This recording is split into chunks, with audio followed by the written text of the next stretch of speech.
Let's talk about this new payment system. It's been launched in South Africa. I see a lot of people on social media talking about it. Payshap is available at all major South African banks.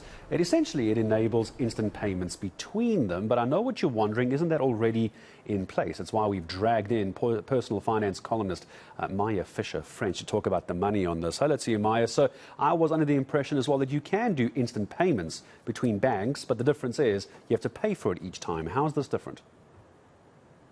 So this is different in the sense that it's actually a completely different payment system. So it's part of this massive modernization of our payment system, which has been up till now called the Rapid Payment Program. So this is actually not at all like an instant payment. It uses almost completely different payment rails, to use banking speak. And by the way, I know you're struggling with the pronunciation. Payshap, right? Oh. That's what it is, Payshap. That's where it comes from. And what it is that basically, if I want to pay you, instead of you giving me your banking details, you just give me your cell phone number. And I put the cell phone number in, and the money's paid into your bank account, not your cell phone that you have to go and draw the cash like an e-wallet. It's paid into your bank account in 10 seconds. So instant payments can even take up to 2 hours to happen. This is a completely and utterly different payment system. So incredibly quick, and obviously the applications, the idea is they're talking about digitalizing cash. They want to almost take cash out the system. You're at the spaza shop, you're climbing onto the taxi, wherever you are, you can just simply put in a cell phone number. And of course, there's such security now because I'm not having to share my bank account with someone to get paid. Yeah, obviously also it's much safer than carrying cash around with you as well, which we know how dangerous that is here in our country. Absolutely. And I think what's important to understand, though, Gareth, when I went into to test it out, it's not that simple as with all these banking things. It's very important to understand that you actually have to register on your banking app. And currently, there's only 4 banks that are on it. All the banks are going to be part of it, but they're obviously putting out pilot phases. And that's ABSA, Standard Bank, Nedbank, and FNB, the big 4. And you have to go onto your banking app and you have to create a Payshap ID number and link your cell phone number to that. So you have to have done all those steps before you can actually use it as well. So when we start talking about the rollout of this now, you mentioned the big 4. Is this something that all the banks have to do, or are they going to do it because it's just the way of the future? I think they've all bought into it. So I'm not sure if they have to, but all the banks, it is part of the way of the future because they are going to, almost every single new payment system and new development is going to happen on these new rails. So one of the examples is they're going to start doing cross-border as well. So they're going to start creating corridors into certain countries with certain banks. Well, you can imagine now you're from another country, but you're working in South Africa, remitting funds over back home.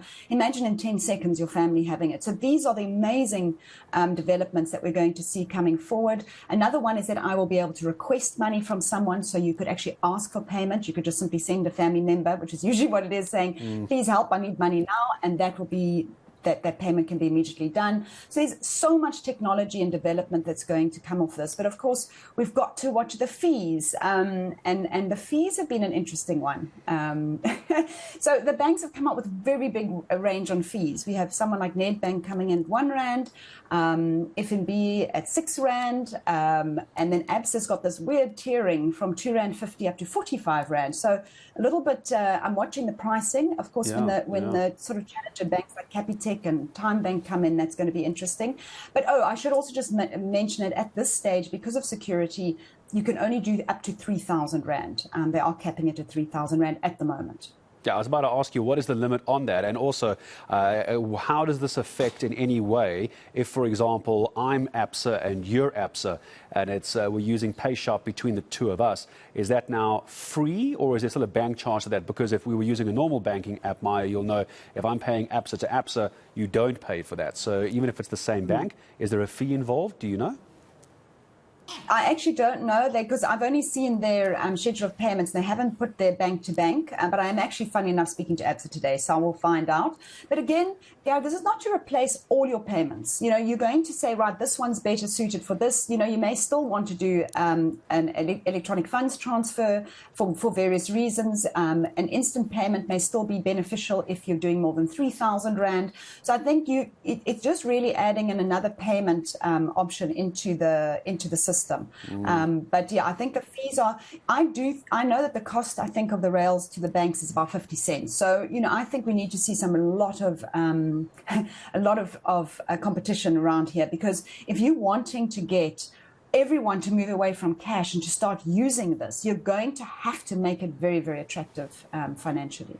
Yeah, it's also going to be very tricky as well, because you mentioned, I suppose this is where the security comes in, the cell phone numbers, because now what you could have is those criminally orientated mindsets start getting various SIM cards and start moving money around like that as well. But I suppose that could be a topic to pick up for another day. And I appreciate, as always, finance columnist Maya Fisher-French. It's very, very clever, rolled out by the big four banks. Looks like it is the way of the future. Anything to try and avoid carrying cash around on you is always going to be much safer.